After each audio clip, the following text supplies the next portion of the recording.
अस्सलाम वालेकुम। आज जो टॉपिक हमने डिस्कस करना है यह है uses and sources of protein, कि प्रोटीन हमें कहाँ कहाँ से मिल सकती है और उसको कहाँ कहाँ पे इस्तेमाल कर रहे हैं। तो ये इम्पोर्टेंट लॉन्ग क्वेश्चन है आपके इस चैप्टर का, यह इम्पोर्टेंट लॉन्ग क्वेश्चन। तो सबसे पहली बात आपने कुछ हेडिंग्स बना के लिखनी होंगी। तो सबसे पहली जो हेडिंग बनेगी वो है एनिमल प्रोटीन। एनिमल प्रोटीन वजह अगर मैं एनिमल प्रोटीन की बात करता हूँ ना, तो एनिमल से प्रोटीन कहाँ कहाँ से हासिल कर सकते हैं। पहले नंबर पे मीट, जो गोश्त है। अब मीट में कौन कौन सी चीज़ें आ जाती हैं? मटन आ जाएगा, चिकन आ जाएगा, बीफ आ जाएगा, और मटन आपको पता है मुर्गी के गोश्त को कहते हैं, सॉरी मटन बकरे के गोश्त को कहते हैं। ये छोटे जानवर के गोश्त को क्या रहे होते हैं? चिकन। मुर्गी के गोश्त को कहते हैं, और ये बड़े जानवर के गोश्त को कहते हैं। बड़े जानवर के गोश्त को बीफ कहते हैं। इसके अलावा एग, फिश, ये सारे के सारे सोर्सेज हैं किस चीज़ के? एनिमल प्रोटीन्स के। बट ये सारी की सारी चीज़ें यूज होती हैं for the formation of for the formation of, ये इस्तेमाल हो रही है बनाने में, किस चीज़ को बनाने में? Formation of protoplasm. प्रोटोप्लाज्म। अच्छा, ये प्रोटोप्लाज्म क्या होता है? भैया प्रोटोप्लाज्म दो चीज़ों के मिलने से बनता है। एक होता है इसमें न्यूक्लियोप्लाज्म, और एक होता है साइटोप्लाज्म। और आपको पता है अगर ये हमारे पास एक सेल है, मतलब अगर मैं बेसिकली कहूँ ना, ये सेल बनाने के लिए इस्तेमाल हो रहे हैं। अब साइटोप्लाज्म यहाँ से लेके यहाँ तक का हिस्सा क्या कहलाता है हमारे पास सेल का?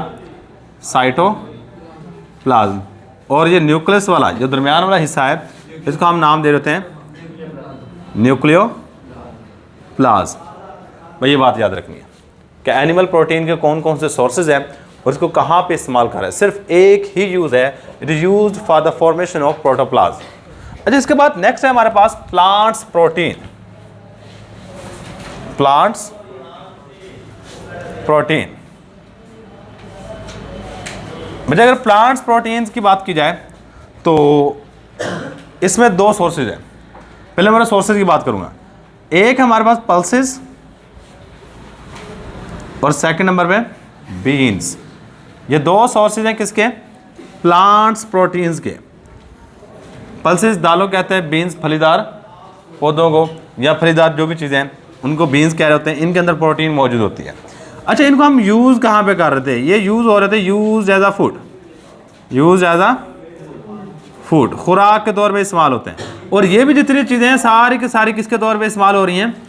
यूज़ एज अ फूड, ये खुराक के तौर पे इस्तेमाल की जा रही हैं।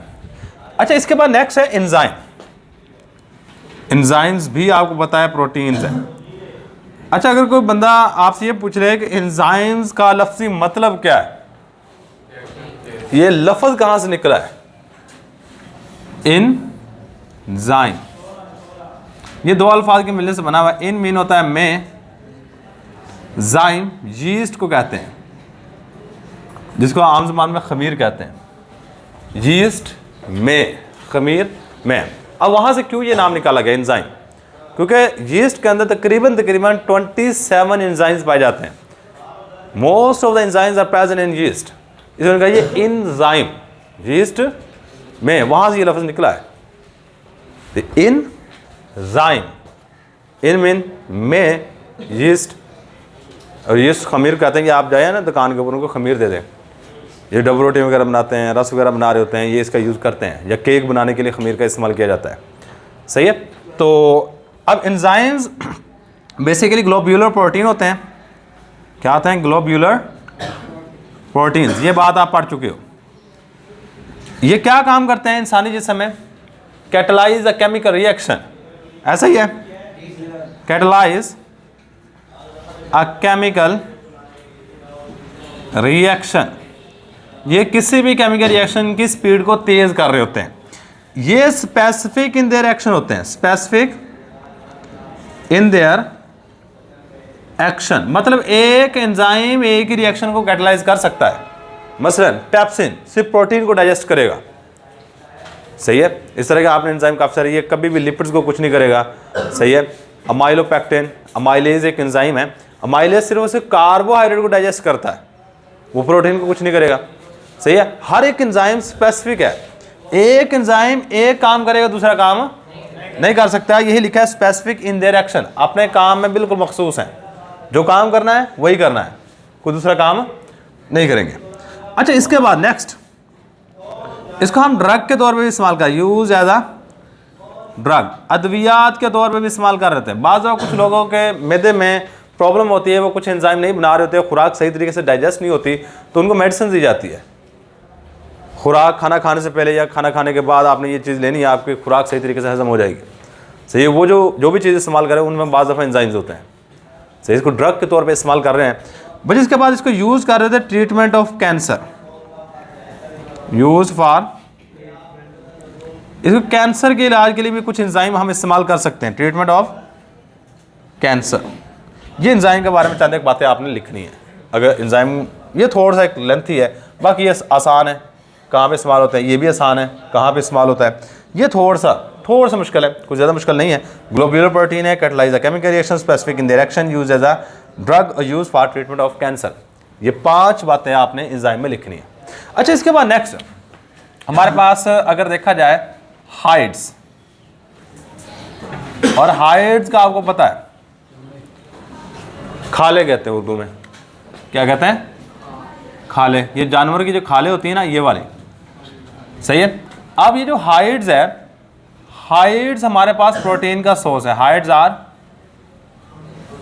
Source of protein. अब इसको इस्तेमाल कहाँ पे कर रहे हैं बच्चे, इसको लेदर बनाने के लिए इस्तेमाल करते हैं, यूज्ड टू फॉर्म लेदर, चमड़ा वगैरह बनाने के लिए इस्तेमाल करते हैं। अब चमड़ा कहाँ पे इस्तेमाल होता है, मुख्तलिफ चीज़ें बनाने के लिए, जूते चमड़े के होते हैं, शूज़, बैग्स, जैकेट, और इसके बाद लास्ट में and sports items, sports items. अब ये जो चमड़ा है ये इन चीज़ों को बनाने के लिए इस्तेमाल कर रहे हैं, जूते, बैग, जैकेट और खेलों के सामान।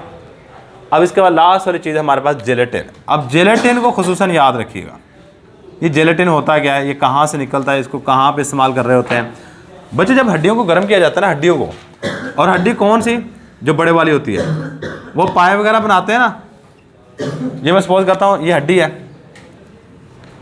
ये मेरे पास एक, और याद रखिए ये जेलेटिन हर हड्डी में नहीं होता, इसको हम आम ज़बान में मिख कहते हैं, खे होता है, सही है। वो बड़े वाली हड्डी जब पाए वगैरह बनाते हैं ना, उसके अंदर से इस तरह करके निकाल दो, जो बीच में से निकल रही होती है चीज़, वो जेलेटिन है। वो क्या हमारे पास है, जेलेटिन। और जेलेटिन को हमेशा हड्डियों को गर्म करने के बाद निकाला जा सकता है।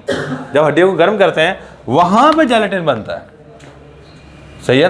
अब आपके एक्सरसाइज के अंदर ये सवाल भी है, how gelatin is obtained, gelatin किस तरह असर किया जाता है। जब बून को गर्म करोगे, हड्डियों को गर्म करोगे, उसके अंदर से जो बीच वाली जो चीज़ निकल रही होती है, यहाँ पे जो चीज़ होती है, उसको हम नाम दे रहे होते हैं जेलेटिन का, सही है। Gelatin is obtained by the, किस तरह हासिल करते हैं, gelatin is obtained by the heating of bone, heating of bones at high temperature, high temperature पर हड्डियों को गर्म करते हैं तो हमारे पास जेलेटिन बन जाता है। कौन सी बन जाती है, जेलेटिन।